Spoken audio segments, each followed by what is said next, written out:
ছাত্র আন্দোলনের শহীদদের স্মরণে শনিবার অনুষ্ঠিত হতে যাওয়া স্মরণ সভা স্থগিত করা হয়েছে।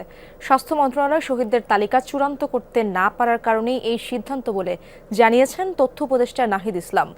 সচিবালয়ে সমসাময়িক নানা বিষয়ে ব্রিফিং করেন তিনি। নাহিদ জানান, স্মরণ সভার নতুন সময়সূচি পরে জানানো হবে।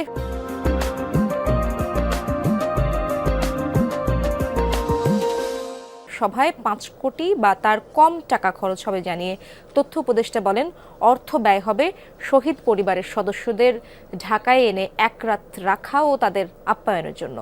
কারণ তাদের থেকে শহীদদের সম্পর্কে আরও তথ্য নেওয়া হবে। যে ফাউন্ডেশন গঠন করা হয়েছে সেটি হতাহতদের স্মৃতি ধরে রাখা সহ বিভিন্ন কাজে নিয়োজিত থাকবে। এই ফাউন্ডেশন সাধারণ মানুষের অনুদানে চলবে বলেও জানান নাহিদ। সেই সাথে সরকারিভাবেও দেয়া হবে কিছু অর্থ। তথ্য উপদেষ্টা বলেন, প্রশাসনের স্থবিরতা থাকায় তা ঢেলে সাজানো হচ্ছে, দ্রুতই সব ঠিক হয়ে যাবে বলেও আশ্বাস দেন তিনি।